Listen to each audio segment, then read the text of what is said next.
Un mondo dove la condizione psicologica e le tendenze caratteriali delle persone possono essere misurate e trasformate in numeri. Ogni emozione, desiderio, disordine della personalità e disposizione psicologica vengono registrati e controllati. La popolazione è costantemente impegnata nel mantenere limpido il proprio animo e questa misurazione, che determina un criterio di giudizio sull'animo degli individui e su come quest'ultimo dovrebbe essere, è conosciuta dalla gente come Psycho Pass.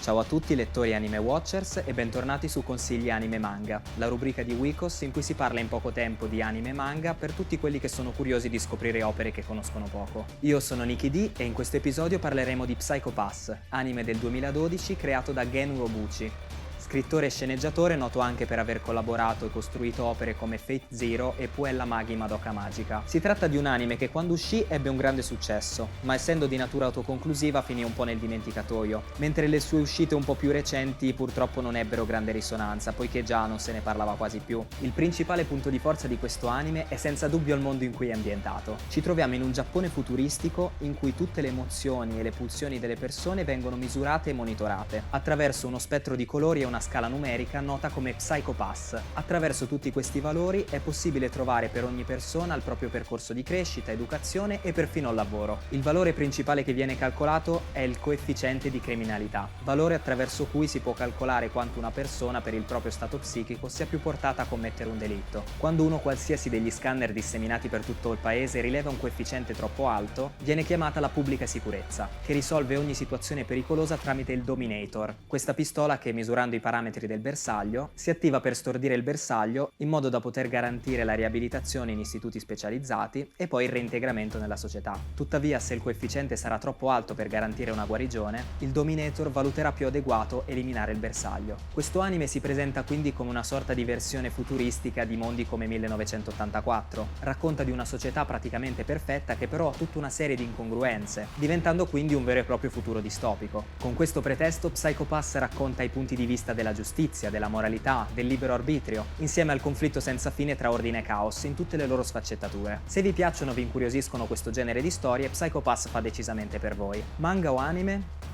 In questo caso è un po' particolare, parliamo di un anime a cui poi è stato fatto un adattamento manga. Sta molto quindi alla vostra preferenza perché il manga adatta molto fedelmente l'anime. Io personalmente tendo a preferire la prima versione poiché è quella che si avvicina di più alla mente dell'autore, in questo caso quindi l'anime. Attenzione però, considerate che ciascuna delle 3 stagioni è autoconclusiva ed è stata fatta da autori diversi. La seconda e la terza stagione sono sì dei sequel, ma soltanto la prima è fatta 100% da Gen Urobuchi e quindi c'è un evidente calo man mano che si va avanti con le stagioni. Vi consiglio assolutamente di guardare la prima, quella è ottima. L'anime è composto da soli 22 episodi, mentre il manga ha 6 volumi. Per quanto riguarda le altre, guardatele o leggetele a vostra discrezione. Io ho adorato la prima stagione ed ero molto curioso per la seconda, anche se avevo notato tutta una serie di piccoli buchi di trama e mancava un po' di mordente rispetto alla prima. La terza l'ho iniziata ma non mi aveva per niente convinto e quindi l'ho abbandonata. Trattandosi di adattamenti di autori diversi non li considero così fondamentali da leggere. Considero ciascuna delle stagioni fine a se stessa, per cui non vi perdereste niente a guardare soltanto la prima. Il manga invece ha una piccola eccezione. Questa piccola raccolta di 6 volumi, Ispettore Shinya Kogami, è un prequel e al momento esiste solo in forma di manga. Io l'ho letto dopo aver visto la seconda stagione e l'ho trovato molto più interessante. Certo, non ha lo stesso mordente della prima stagione, però è una piccola storia coerente che comunque ti lascia da pensare. E anche per questa volta abbiamo finito. Fatemi sapere un po' cosa ne pensate. Se non l'avete visto o letto, ditemi se vi siete incuriositi. Se l'avete visto, ditemi che cosa ne pensate di quest'opera ormai decennale e se vi può interessare un video approfondito su storia, personaggi e tematiche. Scrivete anche come al solito se avete richieste su altri anime e manga di cui vorreste sentir parlare oppure che vorreste consigliare. Non dimenticatevi mai di continuare a tenere limpido il vostro Psycho Pass e noi ci vediamo al prossimo episodio di Consigli Anime Manga. Ciao!